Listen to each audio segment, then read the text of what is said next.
Austin Butler's voice is damaged. In Austin Butler's flawless performance in his portrayal of Elvis Presley, one thing stood out: his voice. His voice seemingly changed after playing the king of rock and roll and even after the film release. Butler still spoke like he was playing the role of Elvis. However, while Austin Butler's acting skills were on show for the biopic, not many know that he damaged his voice singing like Elvis. In today's video, we take a look at what he had to say about his damaged voice. Stay tuned! Austin Butler went through serious training to prepare himself for Elvis. The 31-year-old actor has appeared in major films including Quentin Tarantino's Once Upon a Time in Hollywood, and his looks and even his natural smooth southern-speaking voice make him almost a dead ringer for Elvis. However, with the star having beaten the likes of Harry Styles and Ansel Elgort for the role, he put in time to develop the perfect singing voice for his portrayal. Speaking of The Hollywood Reporter, Austin explained, "When I began the process, I set out to get my voice to be identical. Still, that instills fear, so that got the fire burning. For a year before we started shooting, I was doing voice coaching." Butler said he felt such a responsibility to Elvis and to ex-wife Priscilla and daughter Lisa Marie, and all the people around the world who love him so much, to get the portrayal right. In the film, Elvis's early voice is sung exclusively by Butler, but as the singer ages, Butler's voice is blended with tapes of midlife Elvis to get as similar a vocal tone as possible, a decision made by the film's director Baz Luhrmann. As well as being a strong singer, Butler has been playing the piano and guitar since he was 13. Similarly to Elvis, the actor taught himself to play his instruments. In an interview with Variety, he revealed he practiced guitar so much as a child that he resorted to super gluing his bleeding fingers back together from overplaying.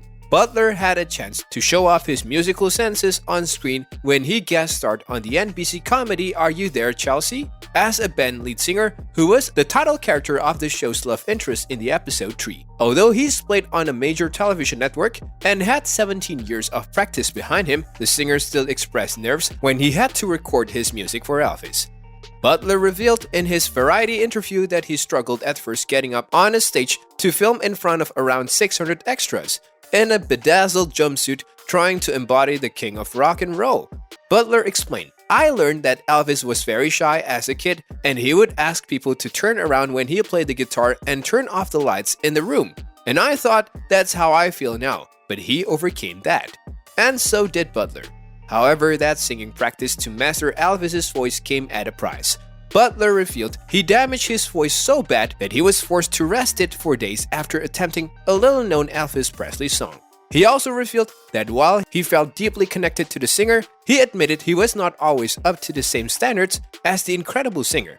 The biopic did not just show off how famous and eccentric Elvis became in his later years, but it also demonstrated how talented the Mississippi local was when he was just a teenager. In his latest interview, Butler recalled that one song, Never Been to Spain, defeated him when he couldn't sing it properly. "I love to turn it on super loud in the car and drive," Butler confessed of the song that fired him up, before revealing that he simply did not have the power to sing the track just as the King did back in the 1960s. Austin admitted, "Singing Never Been to Spain once on set, my voice went out. I lost the mid-range of my voice for a couple of days," he added. "Thankfully, it was on a Friday, so we could take the weekend off. So I went on vocal rest and didn't speak for 2 days to let the vocal cords rest. It's a tough sing." Austin confessed that he would listen to 2 of his songs every day on the way to work. One of them was Never Been to Spain, and the other was Polk Salad Annie. He continued, "There's a live performance of Polk Salad Annie he does in the 1970 documentary, Elvis, That's the Way It Is, which is great because you get to see how dynamic his energy is and how he uses humor in the music." Butler also tried method acting in order to transform into Presley. This means that he stayed in the Presley character long before and after the cameras were filming. The main way that Butler sells his Presley impressions is by emulating his smooth, sultry southern accent. But people online noticed that during press events and red carpet interviews for the film, Butler is still using his Presley accent even after filming had long been wrapped. And just to be clear, Butler is from Anaheim, California, so his voice has always been more server dude-esque.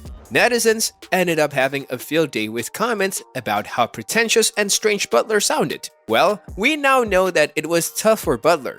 Rigorous training and sacrifices helped him master Elvis. Well, that's all for this video. Hope you enjoyed watching this one. Thank you for watching.